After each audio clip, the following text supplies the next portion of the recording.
त्याचा तोंड बघ. बरं तुला कशी गर्लफ्रेंड पाहिजे ना? सुंदर गर्लफ्रेंड पाहिजे. आता तोंड बघितला. एक काम करूया, त्या पोरीला विचारूया तुला कसा पाहिजे. जर आपल्यापैकी एक जमला तर जमला. हा चला. तुला जर रिलेशनशिप मध्ये यायचं असेल तर कसा मुलगा लागेल तुला?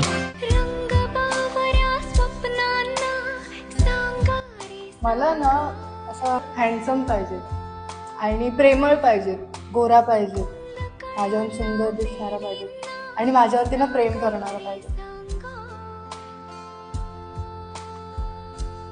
अशी लफडी लुफडी करणारा पण नको. लॉयल पाहिजे, पोरींच्या मागे धावणारा पण नको. झाले काय स्वप्नात आहेस का कुठल्या? असा मुलगा नसतो. त्याला हिचा काय नादाला लागतात.